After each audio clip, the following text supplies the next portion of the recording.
fundamental belief. I am my brother's keeper. I am my sister's keeper. That belief that makes us one people and one nation. It's time to stand up and reach for what's possible. Because together people who love their country can change it. Now when I start talking like this, I have to say some people will tell you that I've got my head in the clouds.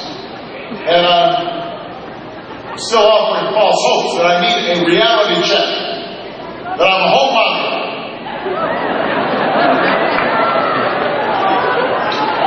But you know, it's true. My own story tells me that in the United States of America, there's never been anything false about hope. At least not if you're willing to work for it. Not if you're willing to struggle for it. Not if you're willing to fight for it.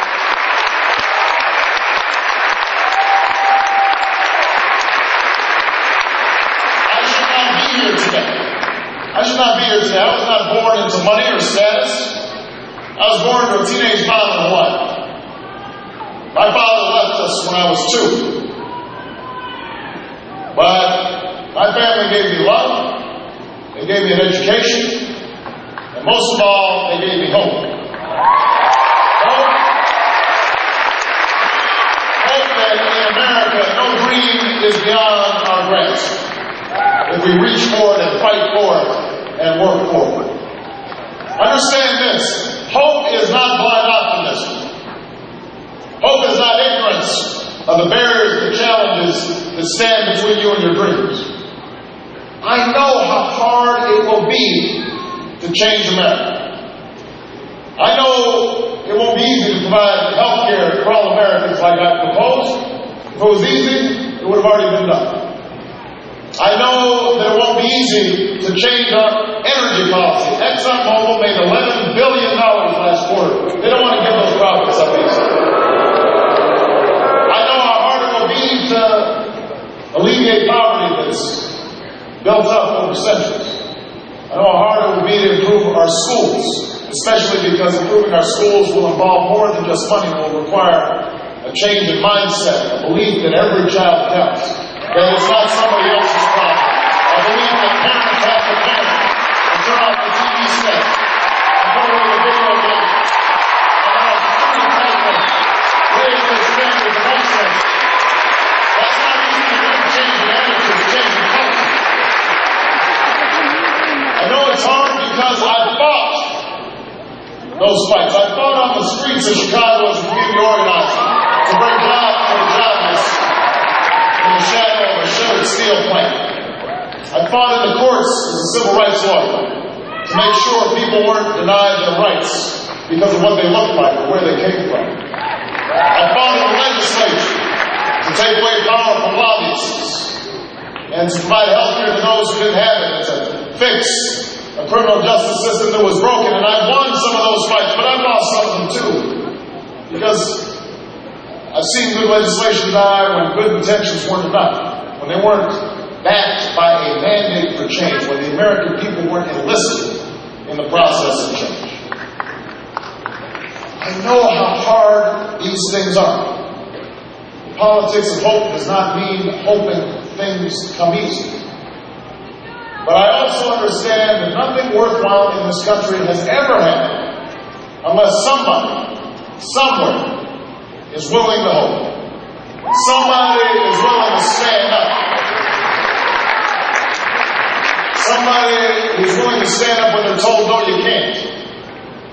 And instead they say, yes, we can.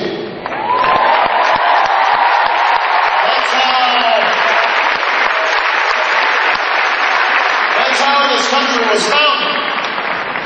A group of patriots declaring independence against the mighty British Empire. Nobody gave them a chance, but they said, yes, we can. That's how slaves and abolitionists resisted that wicked system.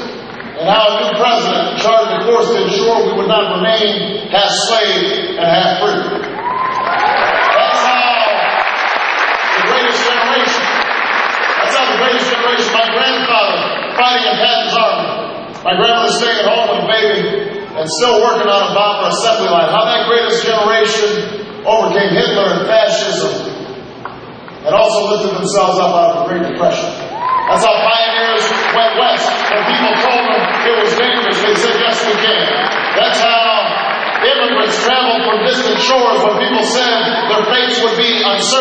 Yes, we can. That's how women won the right to vote. Our workers won the right to organize.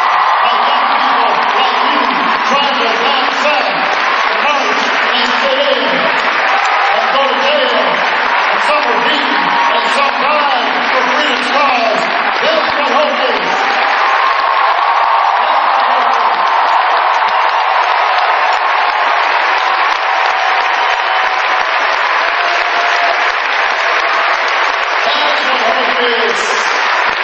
Madison, that moment when we shed our fears and our doubts, when we don't settle for what the cynics tell us we have to accept, because cynicism is a sorry kind of wisdom. When we instead join arm in arm and decide we are going to remake this country, block by block, precinct by precinct, county by county, state by state, that's what hope is. There's a moment in the life of every generation when that spirit has to come through if we are to make our mark on history. And this is our moment. This is our time. And we're better. We're better to affirm our ideals than here in Wisconsin, where a century ago the progressive movement was born.